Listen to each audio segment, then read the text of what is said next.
Presiden Prabowo Subianto menyebut sudah menyiapkan pengganti Wakil Menteri Tenaga Kerja Immanuel Ebenezer yang terjerat OTT KPK. Presiden Prabowo memastikan segera mengumumkan pengganti Immanuel Ebenezer di kabinet. Mantan Wakil Menteri Ketenagakerjaan jadi tersangka dugaan pemerasan terkait pengurusan sertifikasi kesehatan dan keselamatan kerja pada sejumlah perusahaan. Selanjutnya adalah Ya, oke. Sudah diurus semuanya tuh, ya. Oke. Penggantinya Pak.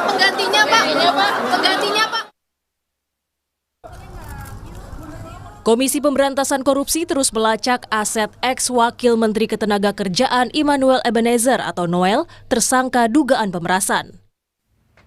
Rumah dinas Noel di kawasan Pancoran, Jakarta Selatan digeledah.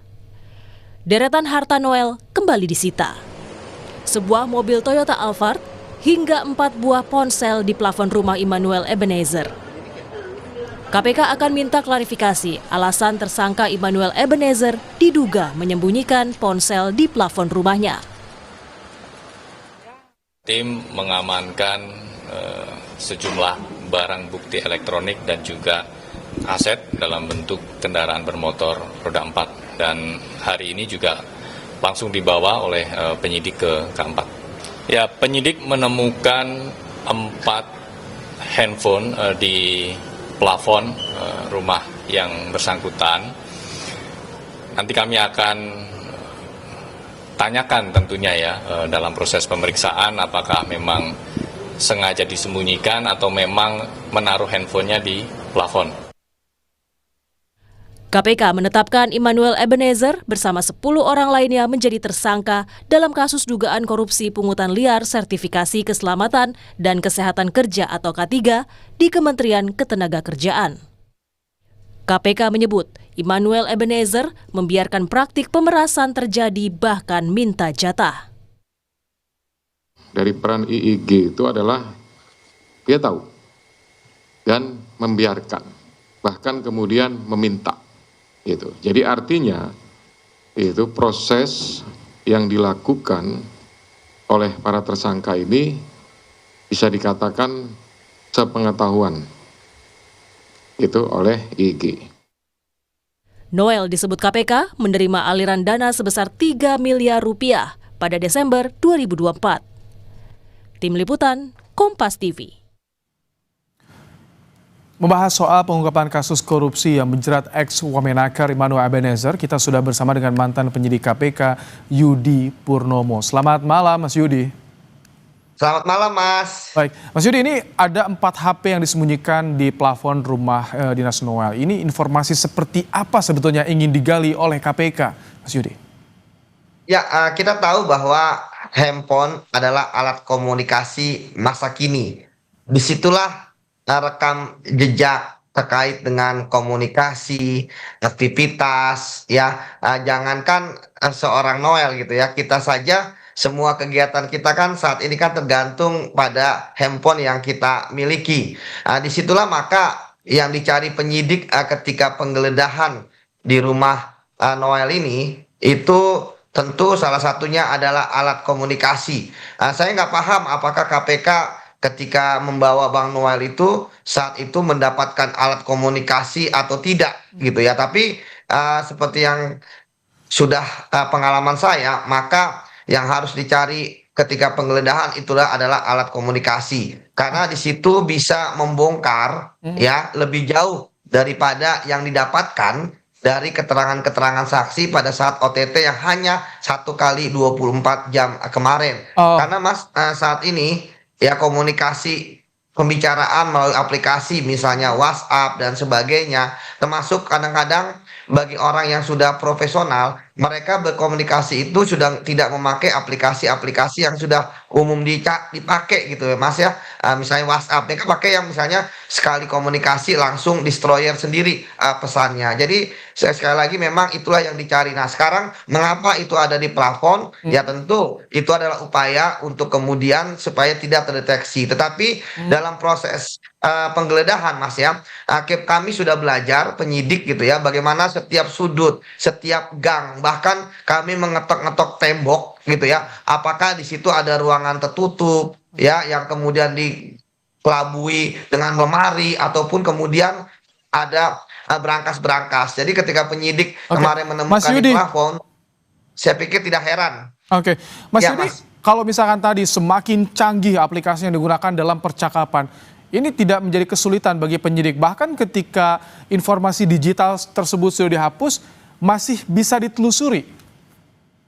Ya, Mas, pada dasarnya kan alat komunikasi itu kan pasti ada jejak digitalnya. KPK pun sudah punya yang namanya unit digital forensik yang kemudian akan melakukan analisis ya terkait apa saja yang ada di dalam 4 handphone tersebut yang nanti akan berguna dalam proses penyidikan termasuk untuk mengembangkan kasus ini. Karena penemuan handphone kemarin kan juga berbarengan dengan ditemukannya satu mobil mewah yaitu Alphard dan 3 mobil ya yang sampai saat ini belum berhasil ditemukan oleh KPK karena ada yang melarikannya entah kemana. Tapi saya yakin kalau mobil suatu saat pasti akan didapatkan oleh KPK. Kembali lagi kepada ya. Mas Yudi, jadi artinya ini dengan menelusuri aset, harta, kemudian juga informasi digital, ini akan memudahkan KPK untuk menjerat siapa-siapa saja yang terlibat di kasus ini.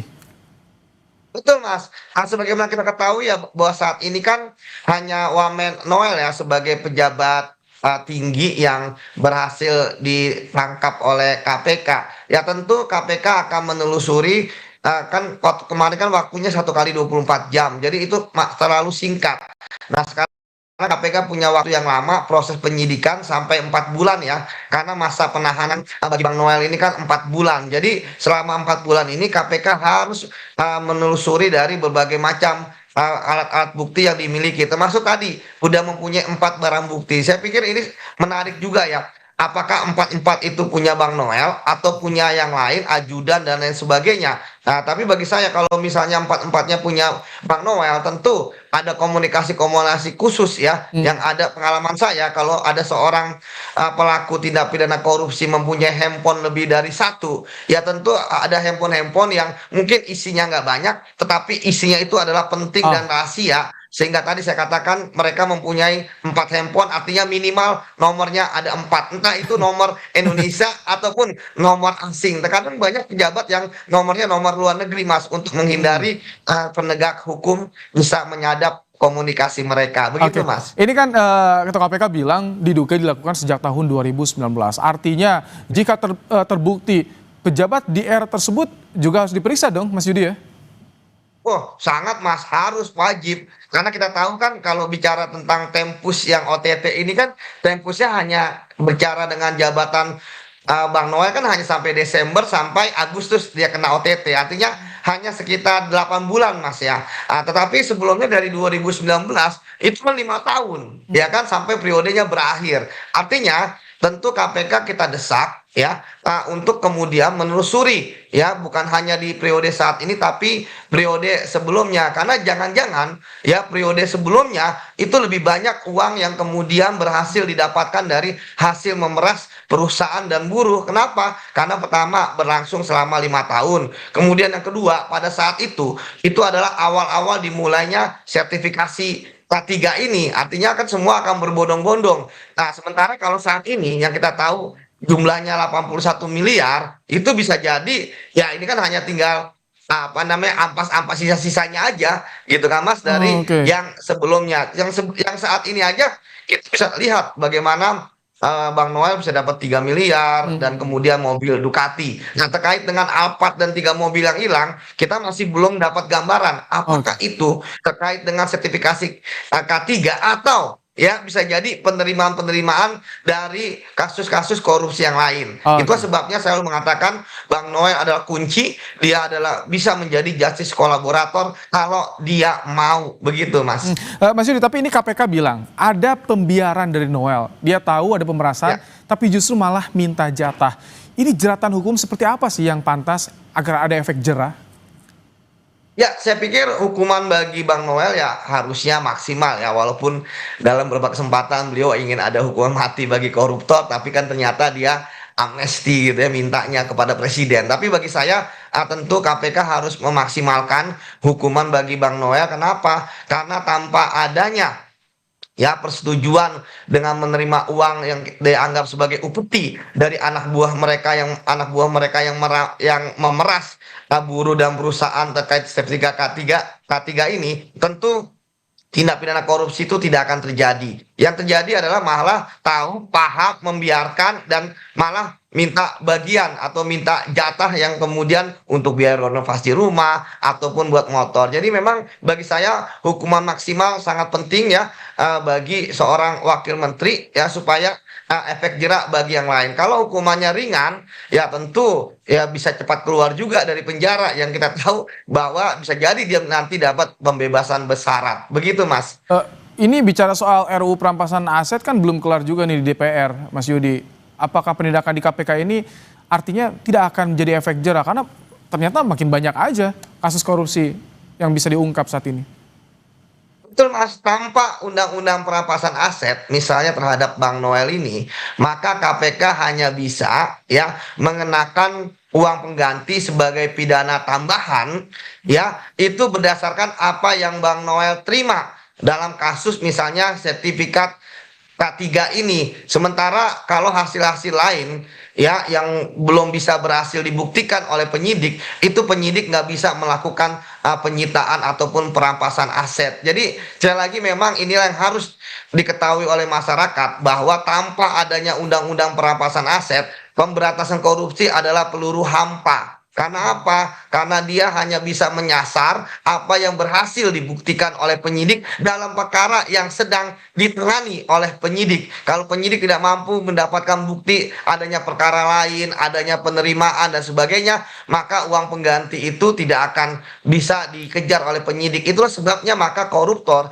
ketika keluar dari penjara kan dia tetap kaya gitu kan, dan tidak miskin. Padahal salah satu cara kita mencegah korupsi adalah dengan memiskinkan koruptor sebagai efek jerak bagi pelaku korupsi yang lain. Terima kasih ex penyidik KPK Yudi Purnomo untuk insight-nya di program Kompas Malam hari ini.